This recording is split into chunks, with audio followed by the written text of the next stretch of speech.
Hi guys, I'm Adam Wilborn from WhatCulture. Very pleased to say I'm joined now by the nicest man in wrestling, a person we are very proud to say is a friend of WhatCulture's Biggie. Thank you so much for chatting to us today. I appreciate it. Thank you very much. I don't think I can embrace that title though. Like, there's Rey Mysterio. I don't know if you've met Let's, Ray. He's up there. I'm not. That's not me. But thank you very much. so you've got a lot of tough competition. Okay, that's Yes, yes, fair. yes, yes. Let's start with an obvious question, one you're probably sick of answering. How are you? How's the neck? How's recovery going? No, I'm never sick of answering. It's always lovely that people ask and care enough. Recovery is going great.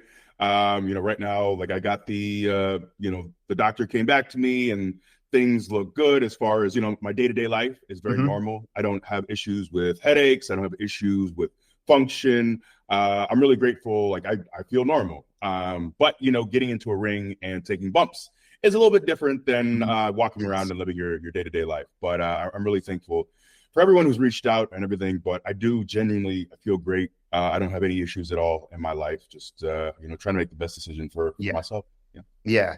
That's the main thing. We often get messages, pitching you for matches or angles or whatever. And I think it's important for people to remember, like you say, first and foremost, that you're just back to able to just live your life normally, and fingers crossed eventually we could see something like that happen. But just fantastic to see, from where you were especially, and all that to where you are now. It's really great to see, and you look fantastic on the WrestleMania Kickoff panel. We'll talk more on that later. But one of the things we're here to talk about is something that you and I sat down to talk about way back in 2021. Back then it was promoting the Kickstarter for the fantastic Our Heroes Rock project. And look at it now. For those unaware, let's go from the beginning, the sort of genesis of this idea to where you are now with this NAACP Image Award nominated short film, and this amazing reaction that Bridges has got.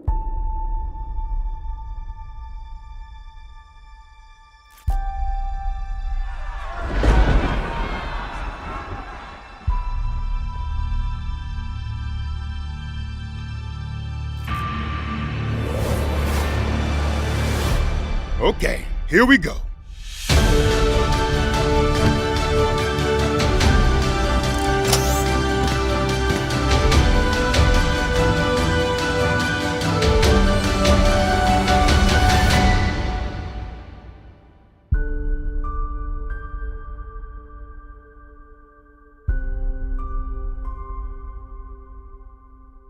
But yeah, let's start from the beginning.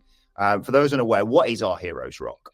So yeah, Our Heroes Rock is a project that I started with my partners, Andreas Hale and Jonathan Davenport. And really for us, the origin was, honestly, it was George Floyd. So, George Floyd happens. And I think too, so much of the reaction had to do with the fact that we were in lockdown. We were in a pandemic. We weren't traveling. At the time with WWE, we were still shooting shows all locally. So I didn't have to get on a plane at all. It was Orlando, which is about an hour and a half, 2-hour drive from my house. It was St. Pete, which is half an hour. It was Tampa, which is, just down the road from me. So, we were in a position where I didn't have the distraction of, this horrible thing happened, but I got to go on with my life, and I'm going to be on a plane, and, the normal hustle and bustle, I think, that allows you to be distracted. So just sitting with something, this was the first time that the death of a stranger affected me so deeply. And, I had a lot of my non-Black friends reach out, and they wanted more information, or how can I help, or what books should I be reading? And I spent more time thinking about it and thinking about my platform and what I wanted to do with my career outside of just being in the ring. And, I always, I tend to think of the saying of, like, to whom much is given, much is required. And I feel very fortunate that I've had all these opportunities and all these blessings in life. And I felt like, I have maybe done some small things to give back, but I kept feeling like I need to do more. It's something that I really wanted to do. And, my first thought, I was just kind of going on a walk, and it kind of hit me. My thought was, what if we did something akin to Schoolhouse Rock, but on our wrestling gear, in that same style, but for Black heroes. Heroes is the term we use for these historically significant people in African-American history that have helped to shape our country and the world. And, our thought was, if people pause for a second while I was wrestling and looked at a name. I think so much of our division as people, especially in this country, in America, and just abroad, is our inability to see each other, to learn about each other. And I thought, if we had gear that showed all these different historical figures, maybe people would broaden their understanding of what it means to be Black in this country, of kind of the ups and downs. So I thought it just could be a great educational tool for people. And it kind of started, the original idea was just, hey, let's do 3 or 4. And then I just thought of some more names, and the list became 17. And Johnny, who has designed our gear and has designed the gear for Bailey and for Ricochet and DIY and Cedric and a number of talent. And he's designed our gear for about a decade now. I just kind of floated the idea by him, and he was really into it, thought he could replicate the style. And the cool thing, I remember I started wearing the gear backstage, and I had a couple people backstage. I remember there was a PA who's in her 20s, and there's a cameraman who was in his 50s, and they both remembered the jingle from Schoolhouse Rock about how a bill becomes a law. And I love so much how music can do that, how you can have a jingle that you might have heard 20 years ago, but still kind of rattles around in your head. And I love that music can just be such a tool for teaching. And, eventually we do all the wrestling gear run. We do that for a few months, and then we're done with that. And then my buddy, Andreas Hale, comes in and says, this needs to be more than just wrestling gear. Like, what's the plan here? So the 3 of us, me, Andreas, and Johnny, we all sit down, and we eventually get the idea to do a Kickstarter. And little did I know, Johnny is just the humblest man I think I've ever met. I didn't know at the time that he worked for Disney's Imagineering.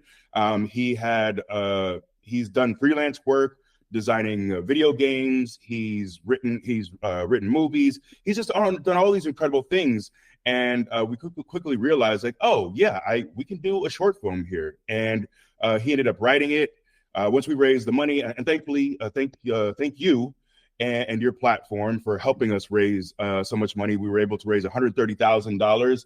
And animation, especially 3D animation, is very expensive. So I also had to kick in money of my own. But even just having that amount of support, really just for us, it really demonstrated, yeah, we have people here who want this to come to life.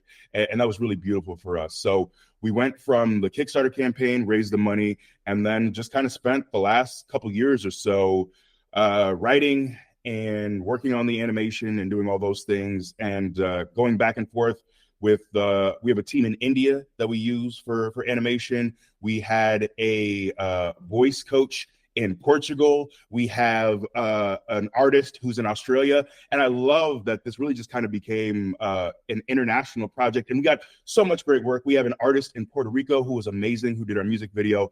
So it really just became a real labor of love for us. And we decided to tell the story of Ruby Bridges. And it was kind of a no-brainer when we were thinking about what story we wanted to tell, because you think of this little 6-year-old girl in 1960. She's adorable. She's precious. She's just simply trying to go to school in New Orleans, integrating an all-white school for the first time.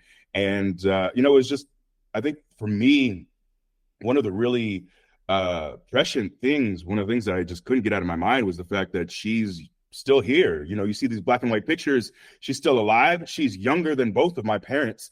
And I think so often we think of these stories as, things from decades and decades ago, and sure, we're much better now and we're healed. But I think we still have so many of these same issues in our country and abroad. So we just really wanted to tell a story in a way that didn't feel heavy or pedantic.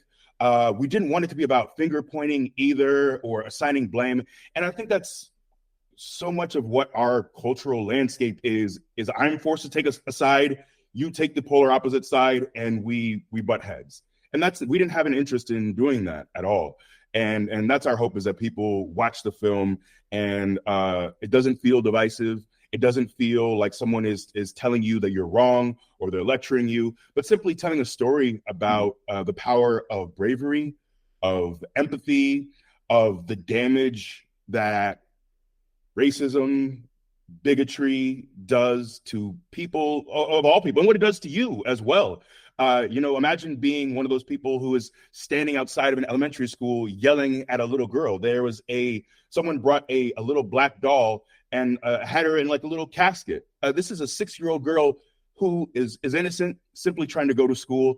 And so we really just wanted to tell her story. We thought it was a beautiful story. And also, we love the fact that, it shows that you can be more than a bystander. We have Barbara Henry, when all the other, so many of the kids were pulled, like parents pulled their kids from the school. So many of the teachers, all the teachers said, we're not going to teach this little Black girl. But Barbara Henry, who was, again, still with us, I think in her late 80s, but still alive, a white woman said, yeah, I'm going to teach this young girl. And it was, for a whole year, it was Barbara Henry and Ruby Bridges in a classroom the entire year.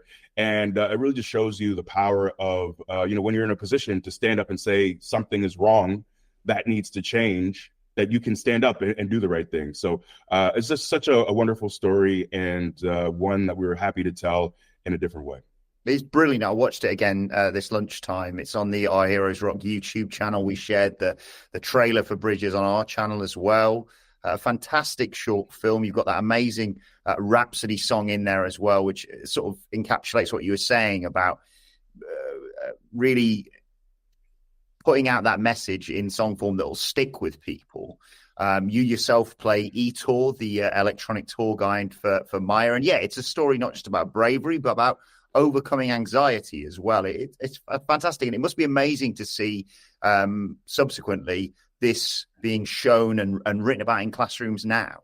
Yeah, no, that was always our goal. So I always get so excited and my heart is warmed anytime I get a text. Like yesterday, I got a text from a friend who lives in California, and she's an esthetician and is suggesting it to her clients who are teachers.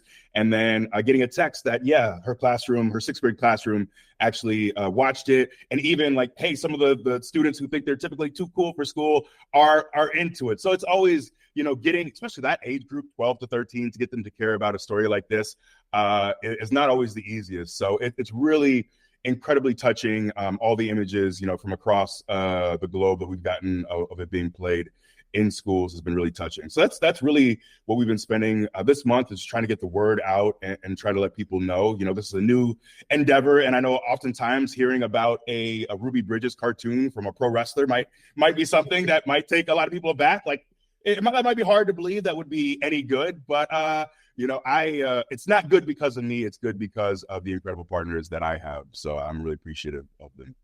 Yeah, I mean, your voice fits perfectly for Etor. It's a really fantastic performance in there as well. And like I say, it's well worth checking out. Not that you're doing it for this, but Black History Month, getting nominated for an NAACP award, that must really feel good. Yeah, no, it does really feel good. More than anything, I think it helps give us some credibility too, to for other people to check out. But yeah, we're excited about it. Just to be recognized by other people in the industry that we're entering. It feels great. So we're excited about it. And to for us, it's an opportunity for us all as filmmakers and creators to come together and celebrate what we've done. Because I know, Johnny and Andreas, they have families, and I was asking them, especially during the pandemic, asking a lot of them and pulling them away from their families. And for us to be able to come together and celebrate this thing that we did together, that we all love, is beautiful. No, it's been an amazing process to see. I suppose technically it might not be the end. I mean, you're watching it. Ruby Bridges isn't the only person in the Hall of Heroes. Is that something you might pursue in the future? Yeah, no, that's definitely our goal. Right now, we're kind of shopping around this idea of a series that is our goal. We just want to tell more of these stories. And like more than anything, I think it's such a great vehicle to tell stories in Black history, but even beyond that, from just other aspects of history, even things that don't have to do with history. I just think the world building is something I really love. I think Johnny did such an amazing job with that. And we purposely designed the Hall of Heroes. So you have this room in this futuristic museum, but we also have these hallways, and we don't know where those lead. And I think in our minds, like it's, kind of the world is our oyster here. There's so much we can do. And especially as I get older, I really love being a kid's entertainer. And I think being able to use that to also teach messages about empathy and kindness and softness, always, like for me, growing up on Reading Rainbow, growing up with Bill Nye the Science Guy, just all shows like that that made learning, that made education, that made science or history, that made it fun and engaging and a lot more than, like, let's sit down and open, here's your lesson for the day. That kind of, for me, is really my dream of what I would want to do outside of the ring, to be able to be a voice like that, that helps to teach these things in a way that's just more fun and engaging. That's the pie in the sky dream. No, a fantastic project. Congratulations to you and Andreas and Johnny, who's been great with us along through this journey as well. Go and check it out. It's the Ruby Bridges story. As you've never seen it before, it's called Bridges. It is on our Heroes Rocks YouTube channel. Do go and check it out and do support them because hopefully, we'll get more from these guys going forward. Bringing it back to wrestling now, E. I mentioned earlier you were there on that WrestleMania Kickoff panel. As a fan, that was quite the experience. What was it like being there in person and being alongside I thought you and Punk played off each other brilliantly. Obviously, you've got that history together. I know you've talked a while back about him, saving your career arguably with a match you had over a decade ago. But yeah, talk me through that experience, because certainly as a fan going into that, we weren't sure how WWE were going to handle the whole Cody Rhodes, Rock, Roman situation. Yeah, no, it was really interesting for me too. And I love not knowing. I love getting to be a fan too. And it's one of those things where I went in I wasn't really told much. I didn't really even learn. I was told I was going to be there. I just thought I was glad handing until I was on the plane to Vegas. And then I get the run of show and it's, we need you for this panel. It's like, okay. All right, that works. And thankfully, I have a good rapport with all those guys, so that definitely helped. Cole's been great, especially the last few years, has been great to me. I've had this, long friendship with Punk and same thing with Pat as well. So being up there with a bunch of guys that you have a rapport with definitely helps. Yeah, man, the energy was great. For us being there, it's Super Bowl weekend. We're in Las Vegas. Yeah. So just the energy of the town, there's a big fight in town, Teofimo Lopez fight was in town as well. So just that energy was already there. But, I obviously was really into paying close attention to the Cody story.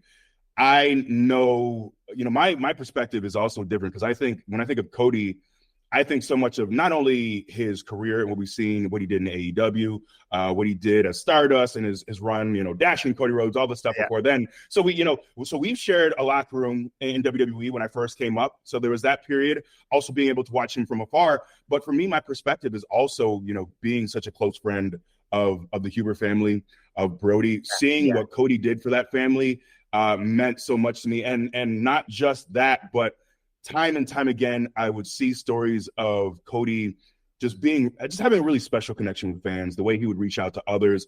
What he really built once he left the company just really blows me away. I'm so impressed with his growth, the way he has touched others, he's affected people. And so to me, he has just kind of really organically put himself in a position to be the guy. And it's not just what he does outside the ring. The fact that he delivers, the fact that he can cut a promo the way he does, pretty much all the elements you would want out of a guy to be your flag bearer.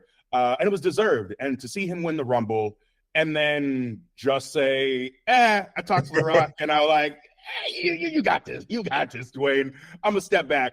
I'm with everyone else in that, that's problematic. Winning the Rumble should mean something. And when you call out the guy right after winning the Rumble and you say, yes, you, Roman, up there, I want you. I'll see you at WrestleMania. And then a few days later say, actually. So, it was a story that I was really into. I wanted to see how it all unfolded. And to me, I think what makes our industry so great is I love when so many different elements of stories all kind of intermingle together. So you have the history of Triple H, who is now running things, the history with The Rock that goes back, for decades. You now have, when Nick Khan first entered the company, I'm not sure anyone really knew about his history with The Rock. I saw a tweet when it was kind of explained that they grew up together and whatnot, and my mind was blown. So, and now you learn that The Rock is on the board as well. So he's kind of Cody's boss, and is he using his influence in ways he shouldn't? So there's just so many interesting elements all intertwined here. So yeah, I was excited to see how it all unfolded. But in many ways, I thought, okay, The Rock is here. that alone is kind of enough. I thought in many ways that it would kind of be a paint by numbers unfolding of this press conference. I didn't really expect anything interesting, honestly, to unfold. I just thought we'd be there. Oh, Cody's gonna pick Seth, and people will be upset, but just deal with it. All right. Yeah. And I'm so glad that it wasn't that. So the energy was great, man. Just the several thousand fans who were in the building was really cool. I love, there's a lot of talk online about this sports style shift with WWE and doing, a little bit more of a sports centric focus on the way that we cover our product. And I think that was felt in a way. I thought the press conference, I love that it felt loose in ways. Obviously, there were promos that were structured and that was clear, but it just felt more dynamic than some of the stuff that we've done like that before. So as a fan, just being there and watching it all unfold and getting that, having a great seat for all of it was really, really cool. I think about that massive family tree as well. Yeah. Just so many elements, the F-bombs flying. It was a really, really cool moment being there. And the great thing was, I think when the broadcast ended, to me, it left us with more questions than answers, which I really loved. We still had at the time, I think it was about 58 days from then until WrestleMania. So you still have a lot, as a viewer. I don't want things to be set in stone, 60 days out. Like, let's keep telling the story. Let's see how it all unfolds. And now, too, with WrestleMania being 2 nights, my thought is it looked like we're building towards a tag possibly on night 1, maybe. And then what does night 2 look like? There's just so many great questions. And for me, it is so exciting to see our product be in this position. And this is not just the one compelling story. The stuff with Bailey and Damage Control is amazing too. It's just nice to not be in the creative doldrums right now. I think, if you watch WWE, I would say like this is one of the hottest periods we've had over the last decade or so. So it was really cool to be there in person with that energy and see things unfold the way they did. Yeah, I mean, I was sort of conflicted as well because there was similarities, I'd say, to the sort of fan support that led us to Kofi Mania back at WrestleMania 35 of, no, this is the guy we've decided as fans, this is who we want. And, previously WWE, I think it's fair to say, had sort of made the decision and plowed on with it regardless. But certainly with Cody now, and, we were doing the sort of mental gymnastics of, right, how are they going to do this? Like you say, with the 2 nights of WrestleMania, Cody can't, after everything he said and everything that's happened previously. I was lucky to be there at 39. And I thought, well, that's an interesting call to have Roman go over there. And obviously you've had your run-ins with Roman in the past. And he is this, Thanos-esque figure now, this unstoppable person who suddenly now has a seemingly bigger, older brother there that's part of this bloodline. And I'm still getting my head around how we've come to a point, where we potentially have night 1, The Rock and Roman Reigns in a tag team versus the number 1 contender for Roman Reigns' title, Cody Rhodes, and potentially the World Heavyweight Champion, Seth Rollins, in his corner. And then night 2, hopefully, Cody finishing the story. But yeah, watching that wave of fan support and the fact that the company now seems more open to listen to that sort of thing, it must instill a great deal of confidence in yourself and so many within the locker room. No, very much so, man. It's if you're a fan of what we do, to me, like, it's all about storytelling. You want to tell good stories, and I think oftentimes in the past we've been guilty of not telling good stories, of stories that have holes in them that don't play out in ways that make sense. And I think oftentimes with baby faces as well, we often bury our baby faces with the way they handle. And that's kind of what I think a lot of people were worried about with Cody stepping aside is, it's hard to root for a guy who scratches and claws, but works his way up time and time again. And then finally gets to that position and just says, nah, I don't want it. So, that's just such a big thing for me, is making sure that we don't insult the intelligence of our fans. And I think with this current direction, I'm really excited because I think we're getting there. I think we're doing a better job of telling more complete stories, of paying stories off, of having people that fans are really behind, not just quietly shoved off to the side simply because we've decided this is the path we're set on and we're committed to it. We always, as a performer, one of the first things you learn is it's all about being able to take fans on that ride. And if we lose their trust, if we lose their ability to say, like, yeah, if you stay on this ride with me, it's going to pay off, we degrade what we do. We degrade our ability to bring them along on another story. How can I trust, and I think we've had lapsed fans because of that, who were really into a story or who were really behind a character and then saw them time and time again not have it pay off, or for some reason it just all fell apart. So yeah, that's what I want, and just to have our fans feel like they're watching something that is worth their time and that their investment in the story is worth it. One of the big questions I got sent when I said I was going to be chatting to you today, off the back of that panel and the way you and Punk played off each other, and like you say, Cole and Pat as well, is the potential of you doing more commentary or panels or things like that. Is that something you might be open to? Because I feel like it would be a real natural step for you. Yeah, I appreciate that.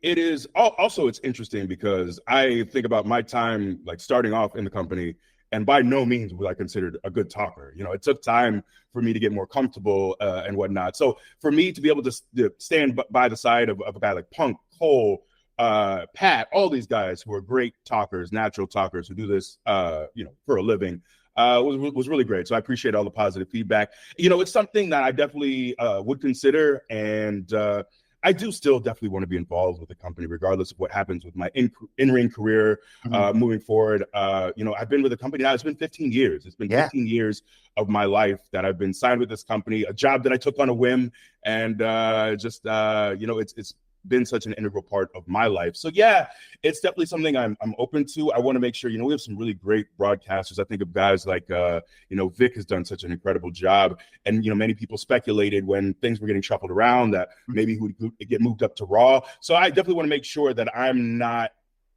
in a position where I'm kind of trying to leapfrog anyone who deserves opportunities or who's been grinding at it. But if it makes sense and there are other panels or there are other opportunities to come in, I'd love to. I think one of the issues, or one of the problems, is the bar was set too high. My first time was coming in with this Vegas rock thing. So it's like we got a lot of work to do to make sure that everyone is as fulfilling and as enjoyable. But I'm definitely open to it. And it means a lot to me to see all the positive feedback about my time on the panel. So I really appreciate that. 15 years with the company, 10 years this year of the New Day, which is crazy to think about. Yeah, it's a long time. We are old. Our hairlines don't look the same. But yeah, man, it's been quite the journey, and we thought it's for like a year or so we've been kind of eyeing the 10 years, and it's not the same. I'm not around, and I told those guys too. As long as I'm out, please don't feel like you're beholden to me. Like my voice comes on at the beginning of the song every time, and I'm not around, and I don't know if that's fair to those guys. And if you need a fill in with a third, feel free to, but they're always so adamant about like, no, this is the group, and I appreciate them dearly for that. But yeah, man, it'll be 10 years. I don't know what you officially consider the 10 years. There was a summer of 2014 where we come out in the Nation of Domination 2.0 type look, and that didn't last very long. Unfortunately, we were not pleased with that, but it turned out for the best for us. But yeah, man, we've had an interesting run in many ways. Our brotherhood, our love for each other, we've talked about ad nauseum. Everyone knows all about that. But man, I'm just so appreciative to have really great partners, and seeing, even through the ups and downs, through the ebbs and flows of their career. They had an opportunity last year to go to NXT and do the stuff with Pretty Deadly, who they just speak so highly of. I think because Pretty Deadly, also their commitment to not just in-ring, being interesting and creative in-ring, but also outside of the ring. I think it's one reason why Woods and Co. speak so highly of those guys. And I both just chatted briefly with both of them when I ran into them, I think at TV or at the hotel, and they seem like lovely human beings. So yeah, it's there's a lot that's happened over the last 10 years between, the births of their kids, between the broken necks, the WWE championships, the King of the Rings, the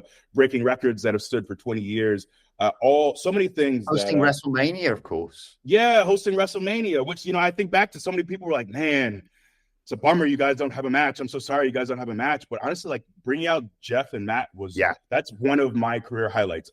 I didn't have a single thing to do with the match or any of those things, but just that moment, and I'm getting goosebumps again. This happened years and years ago, but I love that it was a surprise that didn't get spoiled.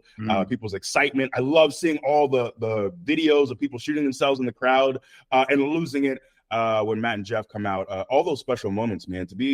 I feel so incredibly blessed to be a part of so many incredible moments. And when I look back to the one thing that I'm so proud of and just fulfilled by is that I enjoyed the hell out of that entire run, man. We had so much fun. The shenanigans we had on camera, off camera, writing together, getting to travel the world together, and still getting to do so many amazing things together. Earlier this year, we got to do the Drew Barrymore show together, and that was a blast. We got to help launch Tekken 8 in LA. We did a 2-hour like New Year's Eve style countdown show. That was a blast. So yeah, man, those are guys who, until our final breaths, I think we'll always be involved in each other's lives. And it's a selfish industry by nature. It kind of forces you to be, with the amount of time you're gone, with the amount of time that you have to invest in yourself to make it. And I never fathomed that I would have or find such close friendships in this industry. And that's really been one of the most beautiful parts of my time in this company, is the bond with those guys. So yeah, man, 10 years this year. You sort of broke the mold as well. I think it's fair to say there was a blueprint for tag teams around that time, especially of they'll do some stuff together. They'll come together like you guys did, and they'll challenge for titles, and they'll win titles and they'll lose titles. And then when the time comes that we decide either one member or both members of this tag team need to move on to something else, then they will split and feud and what have you. And even when you went to SmackDown and did IC title stuff, and obviously Kofi winning the WWE championship, kind of unheard of around that time that tag teams wouldn't suddenly betray each other. I know. But we fought for that, man. We were very vocal about it. And that's really why I think we lasted so long, is even being like pulled into the office and saying, this is the plan, and us saying, we don't want to do that plan. It's that was it. And we knew very early that we had something special just with our chemistry, even when no one else did. And to me, that's one of like the greatest life lessons, and something that I'll always take with me, and I always have, is, so often people will say, this is how things are done. This is how tag teams behave. This is how you need to structure your gimmick. This is all those things. And then same things that I heard about being serious and whatnot. But we fought so hard to be ourselves. We fought so hard to do something that we thought would work, even though we hadn't necessarily seen a precedent exactly like it. And don't get me wrong, of course, we were we borrowed from guys like the Hardys. Of course, we borrow from Edge and Christian. We borrowed from so many of the guys that came before us that made tag team wrestling fun. And we try to take little bits and pieces. But just too often in this industry, people tell you this is what you're supposed to look like. This is how you're supposed to, what wardrobe you wear. But we just really fought to try to do our best to be different, to stand out, to be unique. And at the time, they, kind of the mantra was, one of the things I learned in development, one of the things to tell you is like, hey, you probably don't really want to be in a tag team, because if something happens to your partner, you're screwed, or you're just going to get pigeonholed. So don't do that. Or, just so many of these rules of wrestling, or funny doesn't make money. So don't try to do comedy stuff. And for us at the time, we just really looked around at the landscape of the industry, of the company, and no one, so many people were all wearing black or red. Everyone just wanted to be an ass kicker. And, when you have, at the time, a Mark Henry, who was doing, his run as a world champion, where he's mowing people over. I'm not as big as Mark, so why am I trying to be another Mark? Or like a Brock Lesnar, I'm not his size. Why am I trying to be in that vein? So for us, it was always, how do we set ourselves apart? How do we find our niche? how do we find a position that no one else can fill?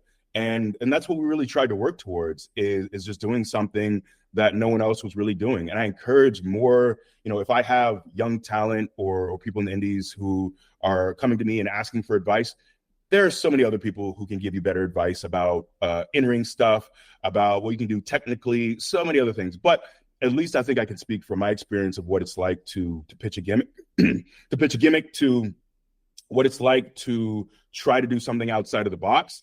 And although the journey was not easy, I am so glad that we committed to doing things in a way that felt right to us. That was always it. We felt like if we can make ourselves laugh, it was worth doing. If it's interesting to us, we should do it. We weren't concerned about what does that hypothetical viewer out there, what do they want? Okay, let me fashion some idea or some promo that hypothetical viewer would enjoy. No. What would make me laugh? What would make me think, oh, that's dope? What would make me get up out of my seat? And using that, like knowing like, okay, I think I have good taste. I think my partners have good taste. If we're all like, oh, that's brilliant. If we're all, oh, that's hilarious, then yeah, it's worth doing. So I just encourage more young talent to take risks, to try things, to not just follow the mold of what has come before you. Just don't be so cookie cutter. And it's not necessarily going to be an easy journey, but it's worth it. I really think it's worth it. And of course, we had lucky breaks along the way. We had advocates in the writer's room. Mike Notarelli was a writer that we always credit, because if it wasn't for him fighting for us in those rooms, we don't get these opportunities. So it's not just our merits. We had people along the way and fortunate breaks as well that helped us get to where we got. But I'm really grateful that we stuck to our guns and that we weren't swayed. We had so many people backstage who laughed at us in 2014, who told us this idea was stupid, who denigrated us. But instead of that driving us apart, it brought us together. And it was us against the world. That was our mentality of, we'll show you. All right, you don't believe in it? All right, you'll see. And I think just that mentality really served us well. And I'm grateful for it. An amazing, decade for you guys. Obviously, classic feuds with the Usos, and now we're on the road to WrestleMania 14. And it appears that we are going to get Jimmy versus Jay at WrestleMania. Jay and Jimmy both having an amazing past 12 months, despite going off in very different directions. Brother versus brother, twin versus twin at WrestleMania. The question, of course, though, is, would they still be twins if they were born on different days? How dare you? How dare you? Don't do this. Don't do this. The one thing that will split the New Day. That'll be it. That'll be the cause of the demise. That'll be it. Here's my thing. Sometimes, so afterwards, we get done filming. There's never a moment where like, that was a funny bit. There's never been a moment since. So I'm afraid to really sit them down and ask, do you truly believe this? I'm afraid to. I don't want to know, I think. So part of me wonders, like, how much of it is trolling and how much of it is them really believing that would make them not twins. It's scary. It frightens me. We had a thing in this country called the No Child Left Behind Act. The problem is it didn't work. We left many children behind, many, many children. And unfortunately, I was sitting with a few of them. But great to see, well, not great, obviously, in terms of those two fighting each other, but to see them going off in their own singles directions after so long just pigeonholed as a tag team, Jimmy and Jay. Yeah, no, it's been beautiful to see them elevate. Oftentimes I think when you come in as a tag team, you think you have a certain ceiling and this is where you're at. And, I think back to their run with the painted faces, the colorful baby faces, and how they did such an incredible job there. And then, people kind of get sick of that because they get sick of the white meat baby face. And then seeing them transition, that really fun year of SmackDown in 2016 when the show was really changing and there's a true brand split, and seeing them really take off with their run as a tag team there as heels was incredible. So knowing their journey too, and man, we go way back, man. I've known those guys since the start of my career. Jimmy first in developmental, and then Jay came a few months later. And man, as soon as they came, seeing how quickly once that tag team in FCW was aligned, they were off to the races. Then they add Tamina. And I still remember their debut. And, in FCW, you're so proud of your guys when you see them on TV for the first time, and you think, man, like they made it. The dream is there, because we just, at the time, you're just in this little warehouse. It's not like now where you don't feel connected really to the main roster. You're kind of on an island in many ways. And to see guys you grinded with, like I've told this story a few times, of just having to pick up Jay because, for a while in developmental, like I would pick him up at his apartment because he didn't have a car, and seeing him go from that, just kind of scraping by us, collecting our pennies to make sure that we could pay our bills and still train, to now this point of, main event Jay Uso, seeing the crowd behind him, seeing, that going from a long time tag team, especially as brothers, as twins, to a bona fide, solo star, takes so much work, takes so much time. So I'm really happy for Jay and for Jimmy as well to kind of make their mark and to do something, I'm sure in many ways this has been a childhood dream. To get to do this at WrestleMania, to have a big match against your twin brother is also special. So salute to them for getting to this point in their career and for all their hard work. I think we aligned with those guys so quickly. And I think our feud was so memorable because we saw the craft so much of the same. So many people are just too concerned about getting their stuff in, doing their moves. And for us, it was just about captivating the audience. It was about telling a great story. It was about like two teams neck and neck, who is better. And one time they have the edge, one time we do. And I love that back and forth. It was really about the goal was for all of us to rise together through that feud, is that we all come out better. Not for me to look better than you. That's not my goal, is to make sure that you're shoved down, that I mute your offense or I mute your ability to get over so that I can look better. But it's really about telling the best story that we can so that we all rise. Yeah, and I mean, obviously you've had some amazing matches, but I'll never forget that moment on the road to Kofi Mania where they forfeit the tag match. I thought it was so emotional and powerful. I absolutely loved that. Sticking with Woods and Kofi, though, they are in action, of course, this coming Monday on Raw in a street fight against Imperium. What do you make of Imperium? And my God, Gunther's a terrifying man.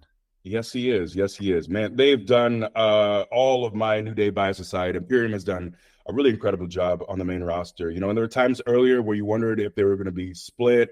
And I'm such a fan of factions. So seeing more factions the last couple of years has really been great. And Gunther's been on a really incredible run, a special run.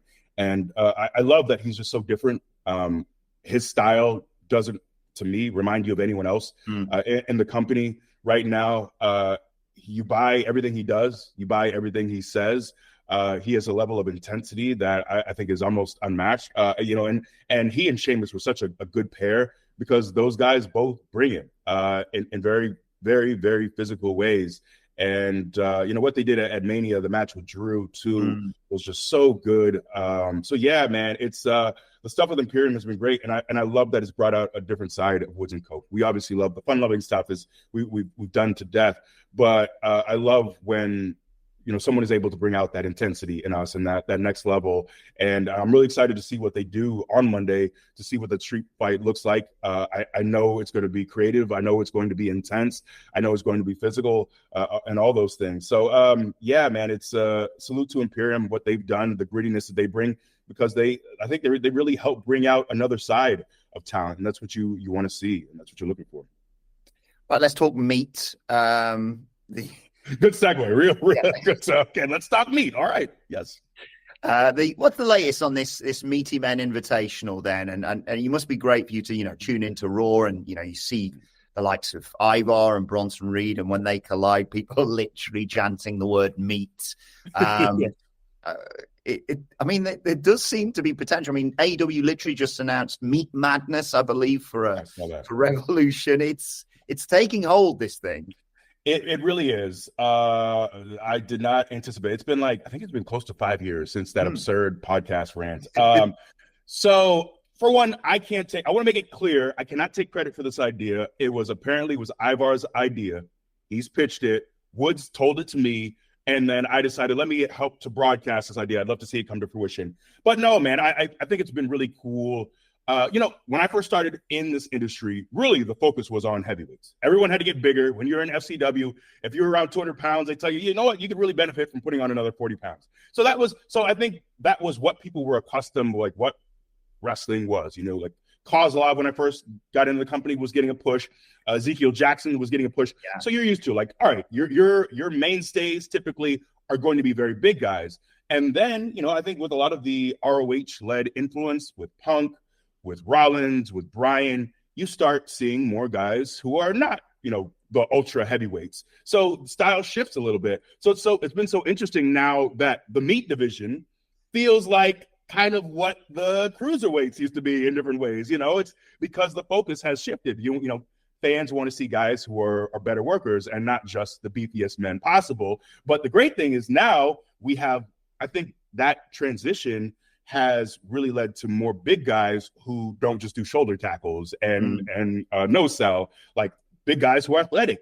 And like seeing Ivar do the whoopee cushion off the top rope, it just, just incredible things. So now you have big guys doing really athletic things, really impressive stuff. And I think that's exciting for fans. And I think about all the guys right now who might not necessarily have a position going into WrestleMania. And, typically there is there might be an IC title, a ladder match where you throw in, like 6 to 8 guys who are all really talented and deserve to be on that card, but don't necessarily have a story. Or last year you had that, a lot of people were kind of poo-pooing that multi-man tag team match. And it was awesome. Yeah, it was awesome. It was so good. Yeah, a ton of fun. And I think this year would be a great opportunity to do something really fun with the heavyweights, like let's get them all in there. Let's get an Amos, let's get an Ivar, let's get a Bronson Reed. We'll see what Bobby Lashley's doing. I think we have enough bigger guys. And too, seeing what Ivar has done, I think what's really cool is, sometimes when your partner is hurt, you can kind of be on ice, but he's really taking this opportunity to like showcase what he can do. So, we have enough big guys on the roster right now where I think something like that would be really fun. Fans are really into this Meaty Men nonsense. They're into it.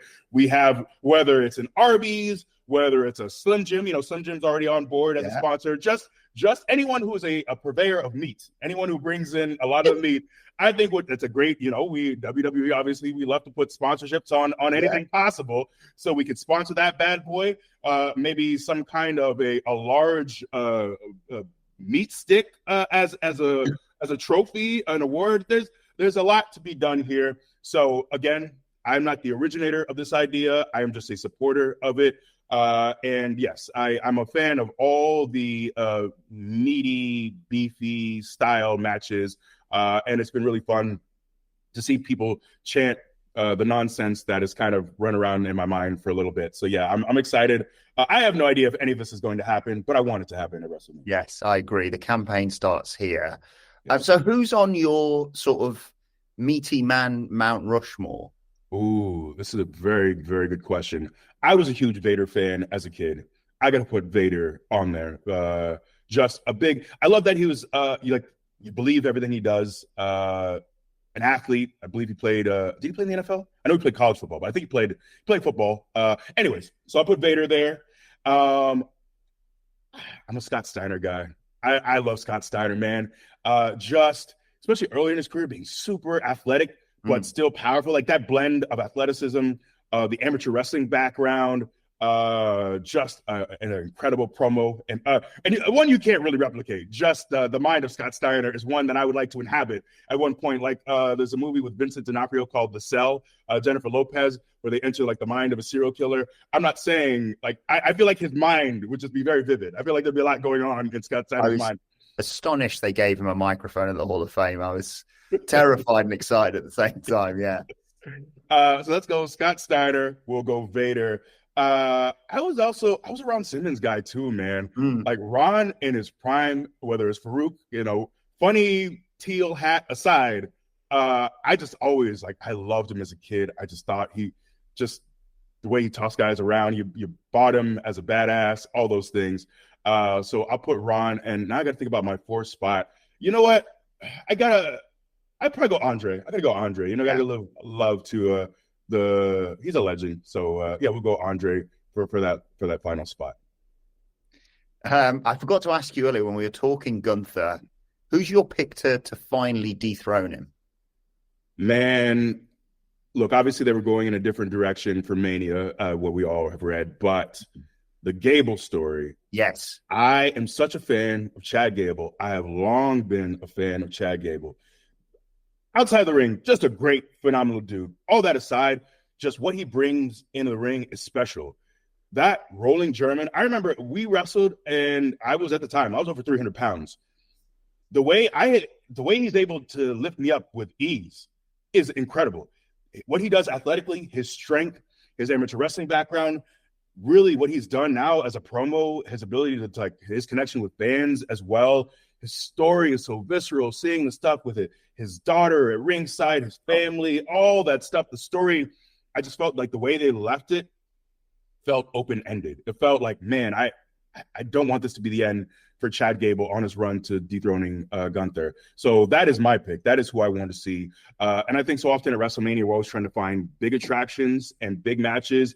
And sometimes your biggest matches are with guys who are mainstays on the roster, and they don't always have to be part-timers. So Gunther versus Gable, for one, alliteration, that alone, just that helps. So yeah, I'd love to see that for Chad. I'd love to see him win. I think that moment at WrestleMania would be massive. You have in many ways, there's a David versus Goliath story. There's a story of Gable, a guy who's long been underutilized, getting that opportunity, seeing what he's done with Maxine and Tozawa and Otis has been so much fun too. So he's a guy who I don't think he's ever had singles gold in the company, and he's deserving, and I'd love to see him get that opportunity. One final question before you head off.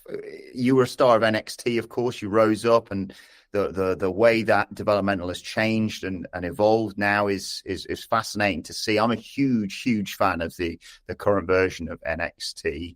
We've just seen Bron Breakker literally sign a contract to join the main roster. Tiffany Stratton's just joined as well. She's going to be in the Elimination Chamber this weekend. But who are you keeping an eye on right now in NXT? Who are your picks for real future stars from down there?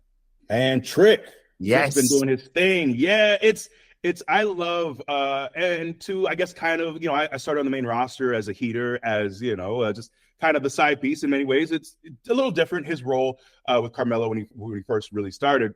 But actually, I'd forgotten that he was one of Apollo's soldiers or whatever. Yeah, he did that briefly when Apollo and I were feuding during that run. That in many ways, there's no shade on Apollo. It's just the stuff with the sword, the stick with the I don't know. Anyways, the accent and everything. We don't need to get into it. But anyways, seeing him go from that position to being Melo's, sidekick to now, I told him I get to see him afterwards, but seeing the reaction on the main roster when they're chanting it, when they get it, when they haven't even had there hasn't been vignettes on the main roster for him. There hasn't been a real proper introduction in many ways, but it's like people are watching and they're behind you and they're getting it. And I love that. And he's so charismatic. And seeing him improve, he's the kind of guy who's going to put the work in. He's just going to keep getting better and better and better. And I think oftentimes, and I'm not saying this with him, but I think oftentimes with younger talent, people write off young talent because they're being thrust on TV to get experience at early points in their career, and they need time to grow. I look back to so many of my earlier matches in NXT, even my earlier matches first couple years in the main roster, and I cringe because I wasn't as ready as I thought. I just needed those reps, and it's just been great to see Trick's growth, to see him get better and better. He's done really such a great job. And I'm excited for what he does on the main roster. He looks the part. He talks differently.